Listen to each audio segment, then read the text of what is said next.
भाई साहब अतुल जी प्रधान साहब। Hello hello hello,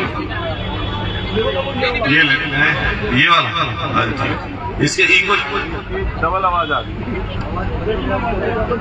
hello hello hello, सबसे पहले बालाजी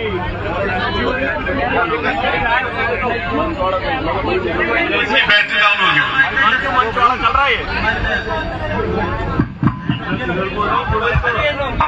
हेलो हेलो हेलो, सबसे पहले ऐतिहासिक मंदिर सृजवी बालाजी महाराज को नमन करते हुए अपने सभी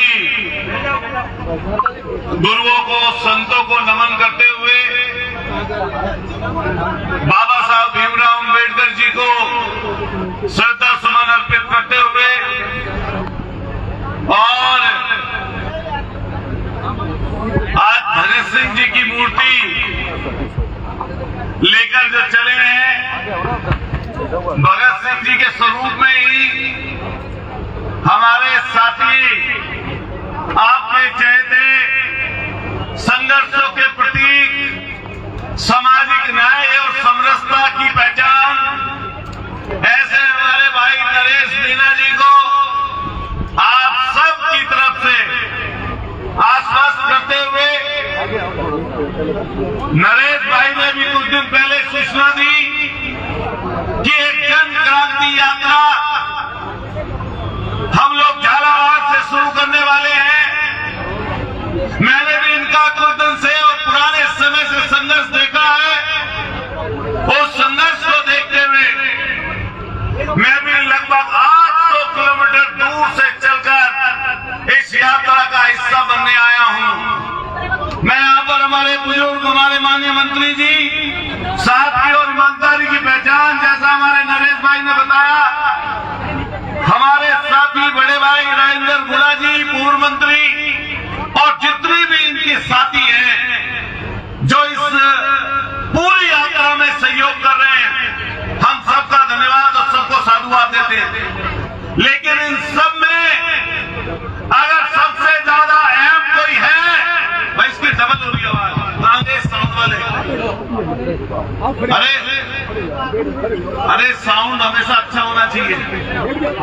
हेलो, दीवार की आवाज आ रही है, चलो कोई बात नहीं। सबसे ज्यादा किसी की आवाज बढ़ा दो, किसी की बढ़ा दो।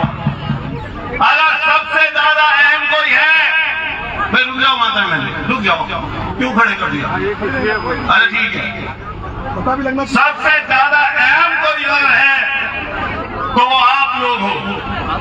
ये ध्यान रखना, माताएं बहनें भी इस मंच पे हैं, सुनना माताएं बहनें, जब कोई आम आदमी, किसी आम घर का लड़का राजनीति की ऊंचाइयों की तरफ बढ़ता है तो उसके साथ साजिश होती है। और आप पिछले कई दशक से हमारे साथी नरेश मीणा को देख रहे होंगे, जैसे ही आगे बढ़ने की कोशिश करते हैं तो बड़े लोगों के पेट में दर्द हो जाता है। जो लोग सत्ताधीश हैं, जो ताकतवर पदों पर बैठे हैं, उनके परेशानी और उनके पेट में मरोड़ हो जाती है। लेकिन आज मैं सब लोगों से कहूंगा कि सब लोग कितनी भी साजिश कर ले, कितना भी परेशान कर ले, कितनी भी दिक्कतें खड़ा कर ले, लेकिन लोकतंत्र में अगर कोई साजिशों की काट है तो वो जनता है। आप अगर तैयार रहेंगे, आप अगर इकट्ठा रहेंगे, अगर आप एकजुट रहेंगे तो कोई ताकत, कोई शक्ति, कोई सत्ता, कोई नेता इस व्यक्ति को टिकाने नहीं पाएगा, टिक नहीं सकता है व्यक्ति। मैं चाहूंगा आप लोगों से कि लड़ाई बहुत बड़ी है। इस लड़ाई पर सिर्फ नजर राजस्थान की नहीं है, इस पर नजर पूरे हिंदुस्तान की राजनीति की है। आदिवासी साथियों, भील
उसी समय मैं मंच से भाषण दे रहा था, स्पीच कर रहा था।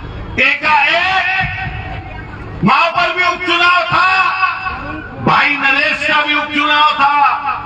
मैंने वहां पर उदाहरण देकर कहा अधिकारियों को कि सबक ले लो, सबक, और अगर सबक नहीं लोगे तो एक नौजवान गरीब का घर का लड़का उपचुनाव लड़ रहा था राजस्थान में।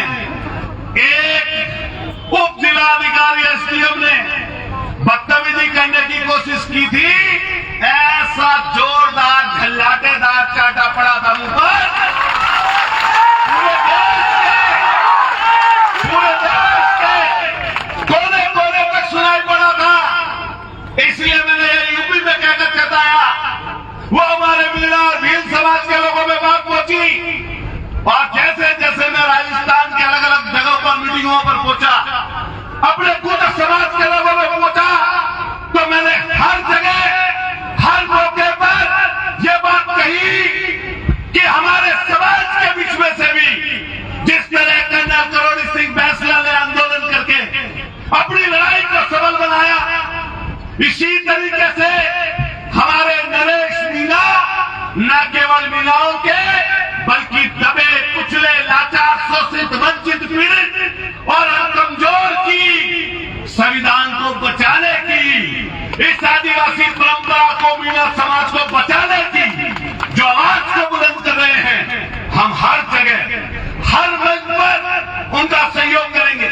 लेकिन बड़े बुजुर्गों, नौजवान साथियों, ये ध्यान रखना, आज आप कुछ हजार की संख्या में हैं। मैं तो कल लाइव देख रहा था और लाइव चलते हुए लोगों को देख रहा था, हजारों हजार की तादाद थी। मैंने पूछा नरेश भाई से कि कितने जिलों में जाओगे? इन्होंने कहा आदिवासी जो भी बहुल जिला है उन सारे जिलों में मैं 30-30 किलोमीटर रोजाना चलूंगा। सोचिए, चमचमाती हुई गर्मी, इस परेशानी और दिक्कत के सबब में जब कोई व्यक्ति 8 महीने यात्रा सह कर आया हो, हर दिन परेशानी परिवार ने उठाई हो, उसके संगी और साथियों ने उठाई हो, तो व्यक्ति डर जाता है, व्यक्ति घबरा जाता है, व्यक्ति परेशान हो जाता है, व्यक्ति टूट जाता है। लेकिन ये साहसी व्यक्ति तुम्हारे सामने तुम्हारी विरासत को बचाने के लिए, तुम्हें जिंदा रखने के लिए जेल से निकलते ही इस सड़क पर है। इसलिए इसकी हिम्मत मत तोड़ देना, इसका ख्वाब मत तोड़ देना। एक बार हाथ खड़े करिए दोनों, और इस बार यह बालाजी के चरणों में कसम खाइए कि पूरी यात्रा, पूरी जन क्रांति यात्रा को एक एक व्यक्ति सफल बनाएगा। हाथ उठाइए, कसम खाइए इस चीज की। बताओ, कसम खाते हो? जोर से बोलो, कसम खाते हो? मनोबल गिरने तो नहीं दोगे? हालांकि ये जिस मिट्टी का बना है इंसान, इसकी हिम्मत को तो ईश्वर परमात्मा ही तोड़ सकता है, और किसी की हिम्मत और हैसियत नहीं है। मैं और बोलूंगा, सुना, महत्वपूर्ण बात सुना, इनकी टक्कर किससे है? टक्कर धन्ना सेठों से है, सत्ताधीशों से है। ये गरीब का बेटा, आपका लाल, आपका वारिस, आपकी विरासत की रक्षा करने वाला, आपके बड़ों को नाम देने वाला, आपकी नस्लों को सुधारने वाला एक हिम्मती पैदा हुआ है। इन धन्ना सेठों को, इन सत्ताधीशों को, जो अलग अलग पार्टियों के लोग हाथ मिला लेते हैं, वो इसकी ताकत देखकर हाथ मिला रहे हैं अलग अलग दल के लोग। लेकिन मैं खुले रूप से कहता, जब तक आप इसके साथ खड़े हो, जब तक ये मंच इसके साथ खड़ा है, जब तक आम आदमी इसके साथ खड़ा है, क्या कोई हिम्मत को दिखा सकता है क्या?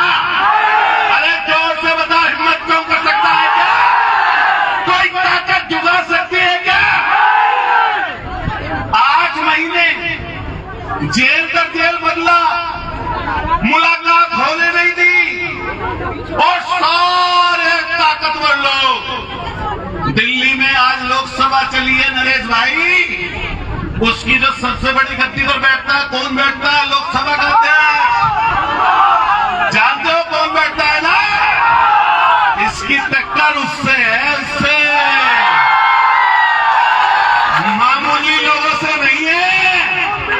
इसलिए नौजवान साथियों, मैं आपके उस स्वाभिमान को ललकार के जा रहा हूं, मैं उस ईमानदारी को ललकार के जा रहा हूं जिसने कभी अंग्रेजों के सामने भी झुकना नहीं सीखा था, न कभी नेता सत्ताधीशों के सामने झुकना कभी सीखा है। इसलिए एक व्यक्ति न केवल अपनी तन और मन से इनका मदद करना, उसके साथ साथ जब कोई व्यक्ति चलता है, धन्ना श्रेष्ठ सामने होते हैं, ताकतवर लोग सामने होते हैं, तो सामने से लालच दिया जाता है, सामने से डराया जाता है, सामने से धमकाया जाता है। बताओ नौजवानों, क्या किसी लालच में कभी आओगे तो नहीं?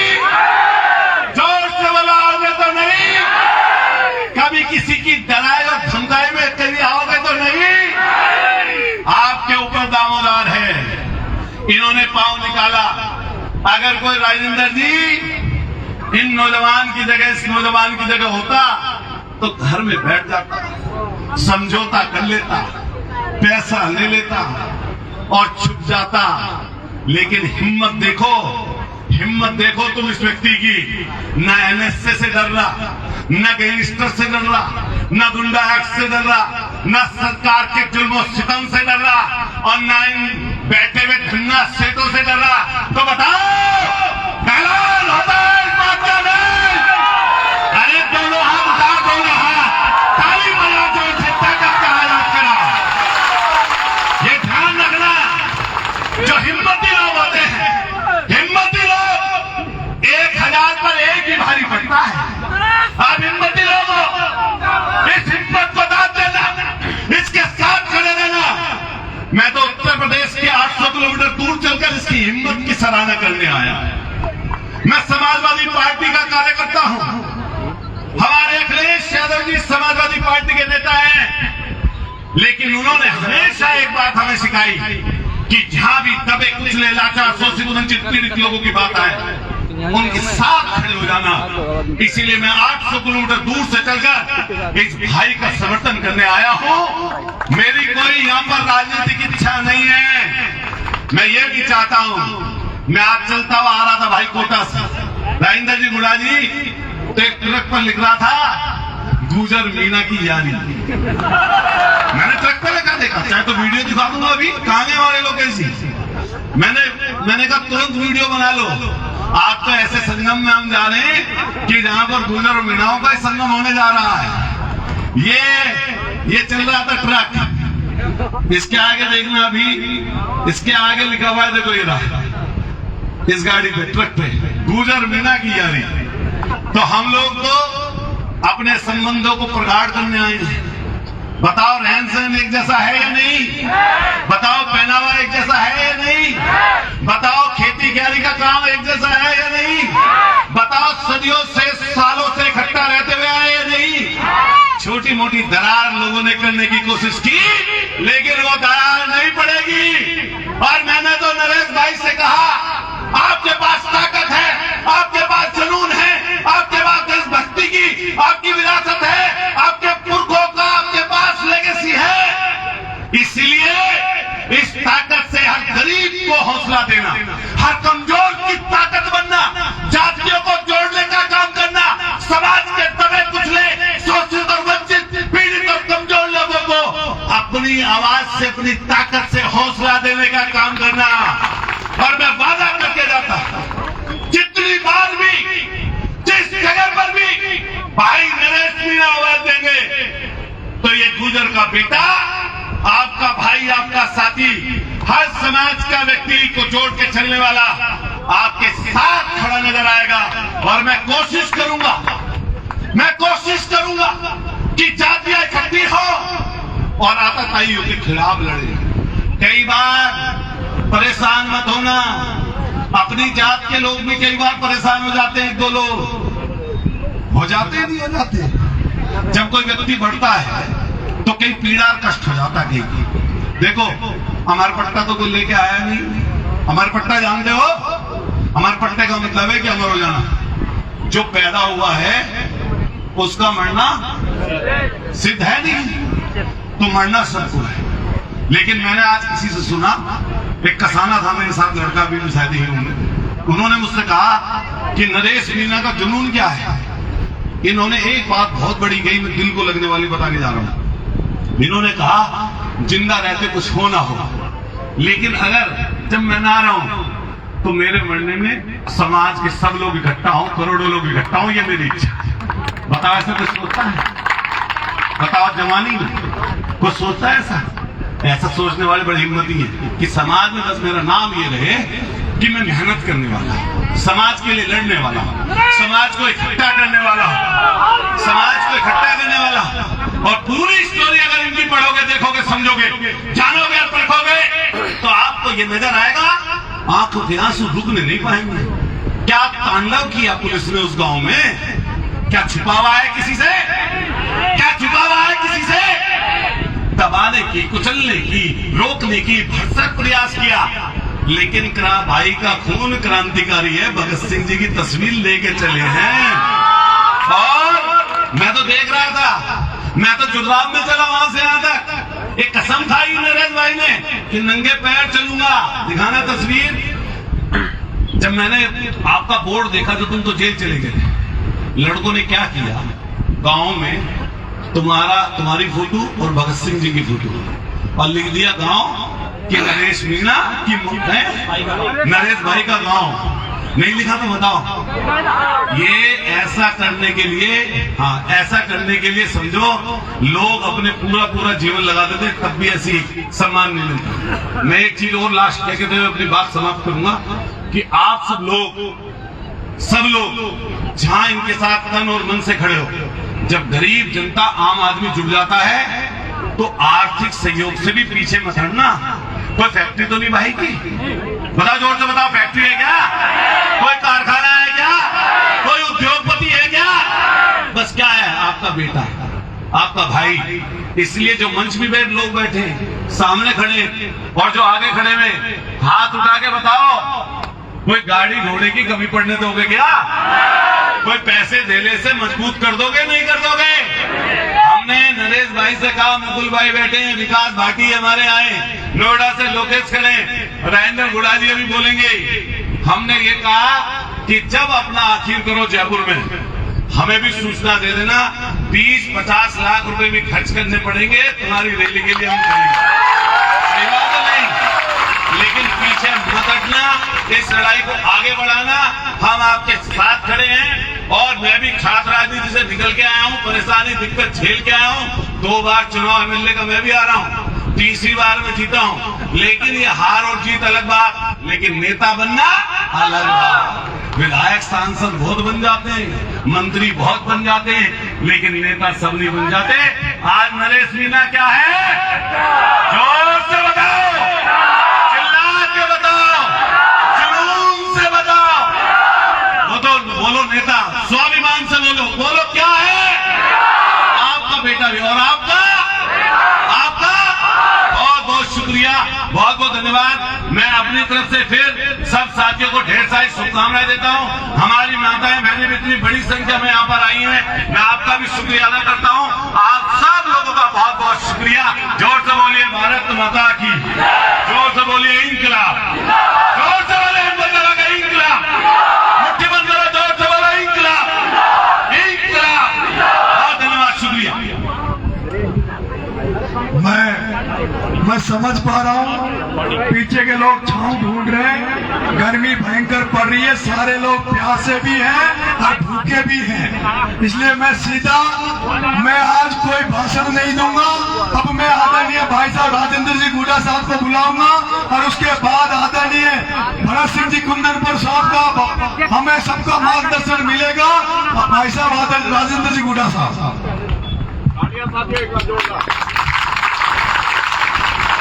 जय बोलो कामखेड़ा बालाजी महाराज की, जय बोलो बालाजी महाराज की। आज के कार्यक्रम के अंदर, इस क्रांति के अंदर भरत सिंह जी का पधारना राजस्थान की राजनीति में, भाई नरेश, ये कोई छोटी बात नहीं है।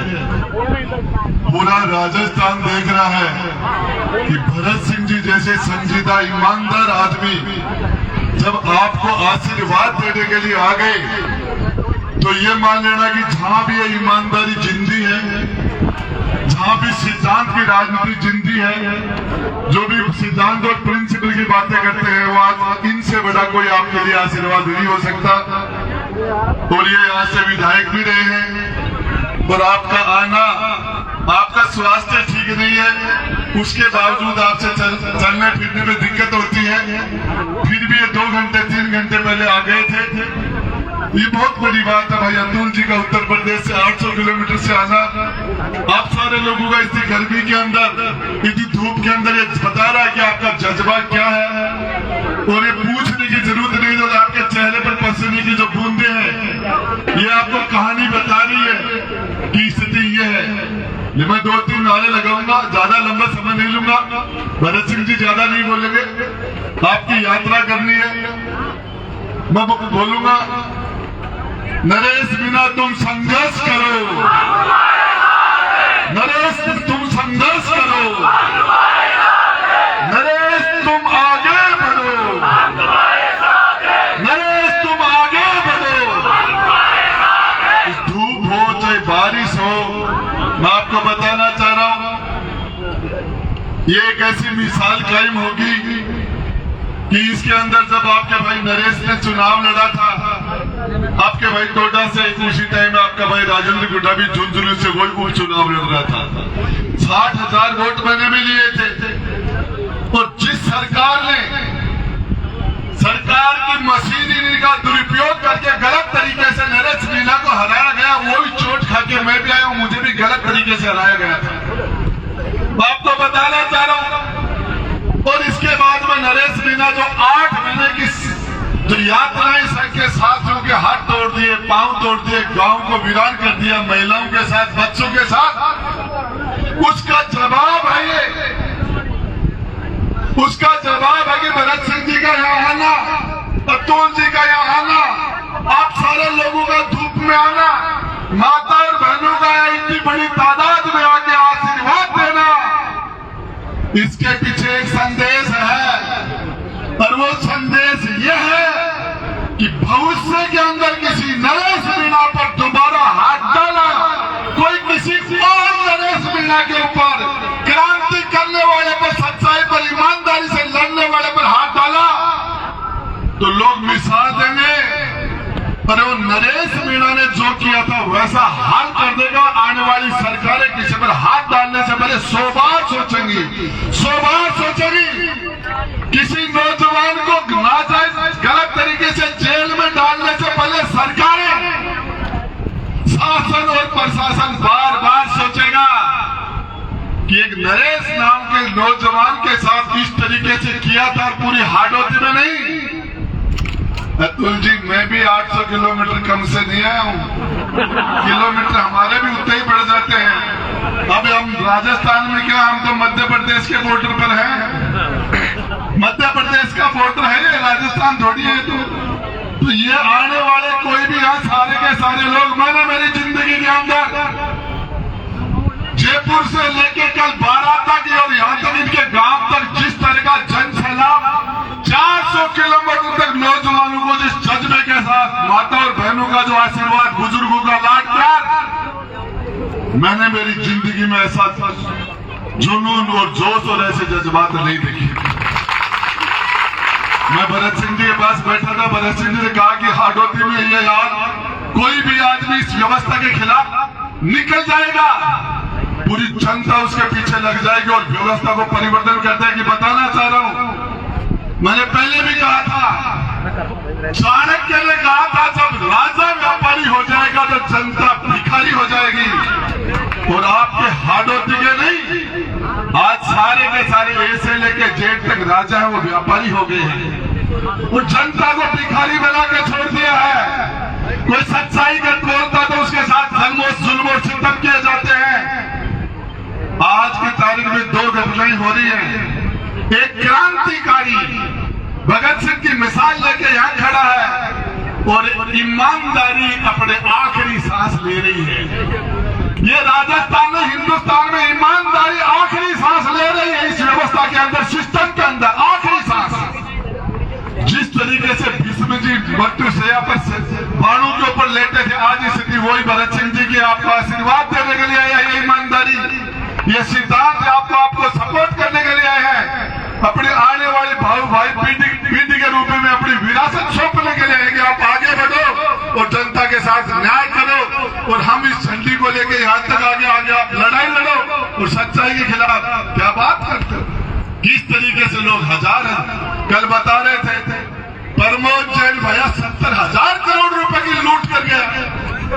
अरे राजस्थान के अंदर भरत सिंह जी अपने ही मुख्यमंत्री कैबिनेट मंत्री रहे, पंचायत राज के PWD मंत्री रहे और रोड के ऊपर मुख्यमंत्री से मिलने के लिए आ गए। राजस्थान का मुख्यमंत्री अशोक गहलोत के मिलने की हिम्मत नहीं।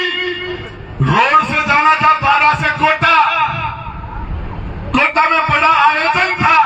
दूसरे धल्ला सेठ का, शांति धारीवाल का, उसका अलाइनमेंट हमने ठीक किया था उसका अलाइनमेंट। और मुख्यमंत्री रोड से नहीं जा पाए, रात को 12 में रुक गए थे। दूसरे दिन हेलीकॉप्टर लेके जयपुर चले गए। एक ईमानदार आदमी से आंख मिलाने की हिम्मत नहीं हुई। राजस्थान के मुख्यमंत्री की हिम्मत नहीं। नरेश मीणा भाई, अतुल भाई कह रहे थे नेता कोई भी बन जाएंगे। लोग कहते हैं नरेश MLA नहीं बना, चुनाव हार गया। यदि ये यात्रा जिस तरीके से चल रही है और ये राजस्थान में निकल गई तो MLA के सर्टिफिकेट तुम दोगे? मैं आज करके जा रहा हूँ बालाजी के स्थान पर। कलेक्टर सर्टिफिकेट नहीं देगा, निर्वाचन का सर्टिफिकेट जिला कलेक्टर नहीं। नरेश भाई तुम्हारे हाथ से होंगे, लेकिन संघर्ष करना पड़ेगा, पाँव में छाले पड़ेंगे, खून चलेगा। और ये लोग तुम्हारे पास आएंगे, नरेश हमारे एक मीटिंग करते हैं यार, मेरे भाई एक मीटिंग करते हैं, हमारी नैया पार हो जाए। ये आएंगे तो तुम्हारा विरोध करने वाले लोग, लेकिन संघर्ष करने से मैं जितना जज्बा इस लड़ाई को लड़ने का भाडोती में है, इससे कम जज्बा शेखावाटी में नहीं है, इससे कम जज्बा राजस्थान और उत्तर प्रदेश में नहीं है। और जिस तरह की राजनीति इन्होंने कर दी है, इस राजनीति को बदलने का समय है। किसी जगह कोई भी गरीब हो, कोई भी कमजोर हो, किसी के साथ को थाने में, तहसील में, SDM के, कलेक्टर के, SP के, IG के, बिजली हो, पानी हो, कहीं भी अन्याय हो, भाई लोग जाके खड़े हो जाओ, 10-20 खड़े हो जाओ, मोबाइल लाइव चला दो और ये अन्याय हमारे साथ हो रहा है, नरेश तुम्हारे साथ आ जाएंगे। भाई नरेश का जरूरत पड़ेगी तो भाई अब्दुल आ जाएगा, राजेंद्र गुड्डा आ जाएगा और हजारों लोग खड़े हो जाएंगे और वो चोर हुआ है वो भग जाएगा। जो भी चोरी कर रहे हैं, तो मैं समय नहीं लेना चाह रहा, मेरी बात को खत्म कर रहा हूँ। मैं मिलने के लिए गया था भाई नरेश से जेल के अंदर, और मुझे सुप्रीटेंडेंट ने बुलाया था कि आप मिलिए, जेल के डीजी ने बुलाया था मिलिए, और आने के बाद मुझे मिलने नहीं दिया गया था। नगर फोर्ट के अंदर एक मीणा समाज के बच्चे को पुलिस वालों ने 500 रुपए वाले ट्रैक्टर के नीचे कुचल दिया था। 500 रुपए के लिए रोड पर उस बच्चे की लाश पड़ी थी, उसके माँ बाप थे। ऐसे दरिंदों के खिलाफ किसी को लड़ना पड़ेगा, किसी को भरत सिंह बनना पड़ेगा। और उसको काम चाहिए, नरेश मीणा करे, भाई अतुल आप करो, राजेंद्र गुड्डा करो, आप करो। और ये इसी के लिए मैं बताना चाह रहा हूँ, हमने राजनीति में 20 साल देखे, 2-2 बार मंत्री रहे, राज देखा, राज आता देखा, जाता देखा, पर मंत्री में बर्खास्त भी हुए, संघर्ष भी हुआ, जेल भी गए। लेकिन आपको बता देना चाहता हूँ, हकीकत में बता रहा हूँ, भरत सिंह जी के एक शब्द सुनना और ये शब्द आपके लिए मील के पत्थर होंगे और ये आशीर्वाद होगा एक बुजुर्ग के रूप में, हाडोती के ईमानदार, पूरे राजस्थान के ईमानदार नेता के रूप में और एक बड़े भाई के रूप में। जिस तरीके से ज्यादा समय नहीं लेते, मैं आपको बता रहा हूँ भाई, नंगा से नंगे पांव चलेगा, इस पूरी लड़ाई में हम साथ रहेंगे। और आपको बताना चाह रहा हूँ, एक नारा लगाऊंगा, दही मांगो खीर देंगे और नरेश मांगो चीर देंगे। दही मांगो खीर देंगे।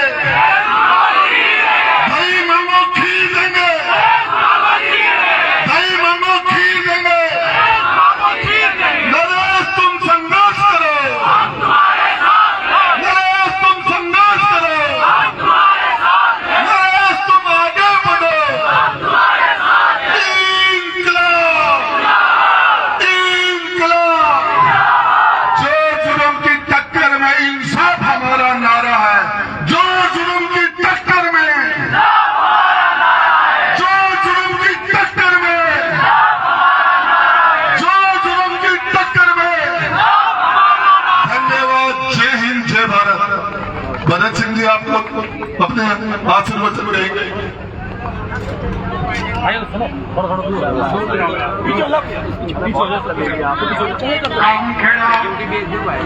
बालाजी को आशीर्वाद की कामना करता हुआ सामने खड़ा और मंच पर बैठा सभी के टाइम मारू राम राम। आपकी बैठो बैठो बोल लूंगा। एक शब्द थे मसूद परिणाम मत ले लीजिए और गेला मत बैठ जाओ ये यात्रा में। तुम्हारा सौभाग्य थे आड़ोती को बोलूंगा क्या बात है? नहीं आ जाएगी आवाज। क्या भाषा की कायम हो रही है आड़ोती तो नहीं बोल जावा तो आड़ोती में और नया वर्षा में आपके बीच में बोलने को मौका मिले। आज कोई का कहवा पर ना आयो वो चिंतन कर मंथन कर सोच मन अपना उपस्थिति का अगर ये नरेश और गुड़ा जी और ये मंच पर बैठे सब लोग बाग जी संघर्ष में शामिल थे। अरे भरत सिंह तो कोटा में पड़े रहोगो बहुत बड़ो पाप हो, बहुत बड़ो पाप हो। किने किया बसो कोई नेता ना की बुद्धि में ना किया। बुद्धि तो दुष्ट थे बढ़िया बुद्धि थे बुद्धि ताको राम भागा कलेजा में बैठे थे और यहाँ वो राम ने की कि यहाँ जाओ यहाँ के साथ खड़ा रहो। मैंने एक बहुत बारीकी से देखे थे समझने की कोशिश करी थी। हमारे एक जगह रुके तो कोई ने की तो साहब आपने चुनाव क्यों में लड़ो? आप चुनाव लड़ो। अरे मैंने की मुँह चुनाव काई लड़ू? यहाँ भरत सिंह की जरूरत कोई ना, यहाँ तो भगत सिंह की जरूरत है, यहाँ नरेश की जरूरत है, यहाँ ये दोनों राजनीतिक पार्टी या जितनी भी राजनीतिक पार्टियां है यहाँ कायदे वालों और कलेजा की बात भगवान की बात सुनो आत्मा की बात सुनो और काम कर वाला तो बचा ही कोई नहीं। तो ये पूरी यात्रा में वो आपके नहीं पता चालतू तो नहीं घूमू मगर तू भीड़ में देख तो कहीं न कहीं चालतू नहीं घूमू। आई तुम्हारी बात समझ में? नीट पैदा हो जाए इस तरह को मर्द आदमी जो जनता के वास्ते सब कुछ निछावर करने में तैयार थे। अच्छा से ये लोग ये बाहर से जो नेता आए थे तो यहीं भी नमन करूंगी और हमारी बात करना ही यही विराम लूंगा। सिर्फ यह संदेश देवा जो हमारी बात करना ही समझे थे, जो हमारी भाषा ही समझे थे, वहां कहना ये संदेश देवा कि भरत सिंह यहाँ लोगों के साथ पूरी तरह से समर्पित है और अपने सौभाग्य माने थे कि आपने मई और सम्मान दिए और सम्मान के वास्ते ना बहुत नीट पैदा हो गए प्रकार का आदमी जो लोगों को वास्ते रहे। बहुत बहुत धन्यवाद।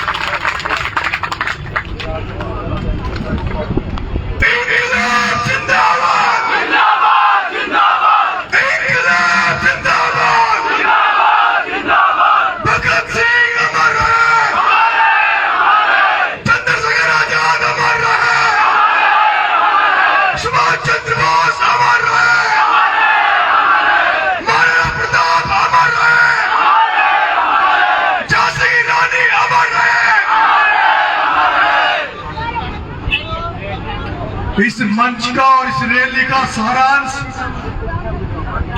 और मार्गदर्शन और आशीर्वाद हमारे पूजनीय आदरणीय भरत सिंह जी यहाँ पधार गए और बालाजी के दरबार में इस रैली जो शुरू हो रही है ये तो जो लोग आदरणीय भरत सिंह जी को जानते हैं, उनके राजनीतिक इतिहास को जानते हैं, वो आज पूरे राजस्थान में जहाँ कहीं भी बैठे होंगे उन्होंने ये तो तय कर ही लिया होगा, ये तो जान गए होंगे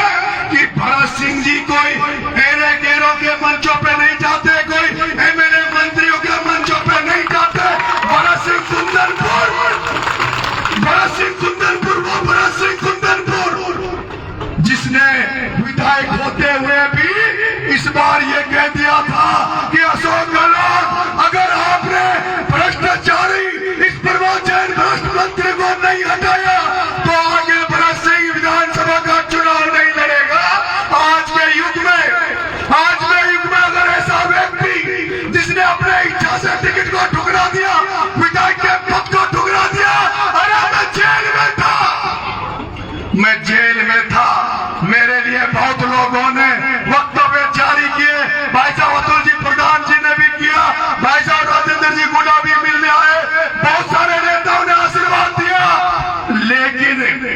लेकिन जेल में यूट्यूब पर मैंने जो आदरणीय राजस्थान तक चैनल पर आदरणीय भरत सिंह जी के जो शब्द मेरे लिए उन्होंने कहे, वो शब्द जब मैंने सुने तो मेरी आंखों में आंसू आने लग गए। इसलिए आने लग गए कि भरत सिंह जी जैसा व्यक्ति इस छोटे से बच्चे को नोटिस कर रहे हैं, इस छोटे से बच्चे को ध्यान से देख रहे हैं, ध्यान से सुन रहे हैं। मैं धन्य हो गया, मेरे माँ बाप को धन्यवाद देना चाहता हूँ जिसने मुझे जन्म दिया, जिसको भरत सिंह जी जैसे व्यक्ति ने आशीर्वाद दे दिया। इससे बड़ी मेरी उपलब्धि कुछ नहीं हो सकती।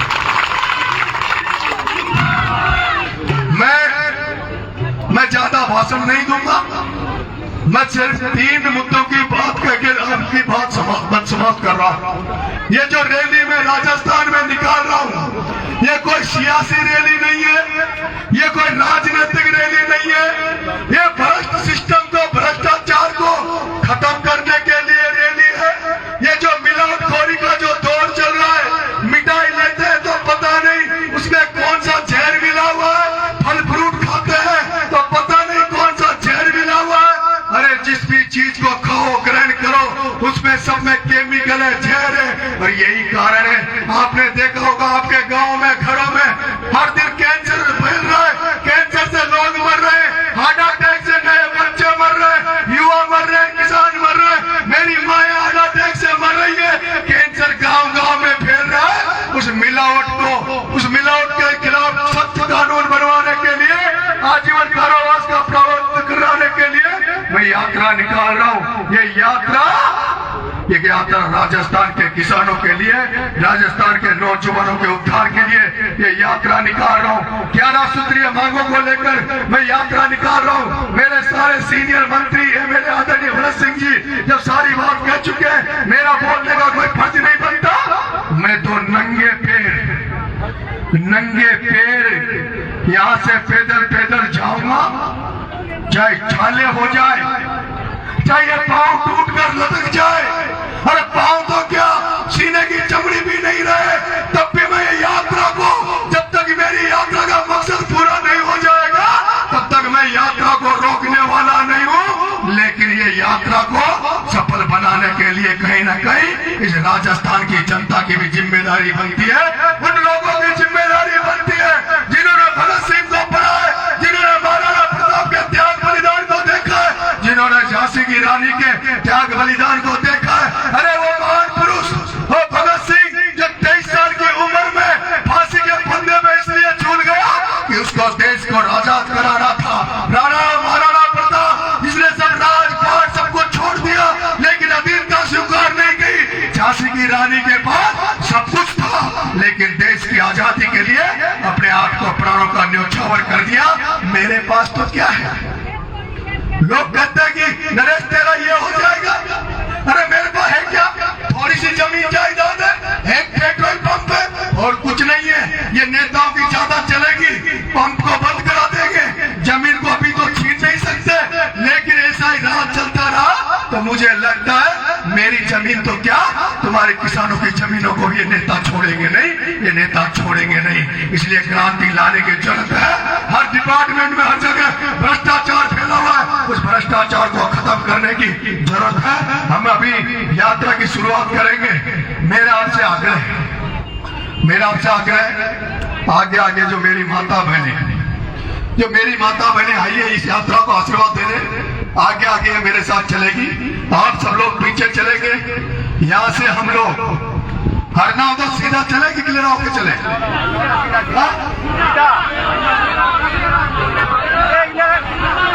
सीधे सीधा चले कि गिर के? सीधा चलना चाहिए। देखो देखो मेरी बात सुनो, टाइम बहुत हो गया, सीधा चलेंगे, टाइम हो गया, सीधा चलेंगे। और दूसरा मेरी बात सुनो, इन गाड़ियों में ड्राइवर के अलावा, 4 व्हीलर गाड़ियों में ड्राइवर के अलावा आदमी दिख गए तो मैं उन गाड़ियों को वापस भेज दूंगा। मेरे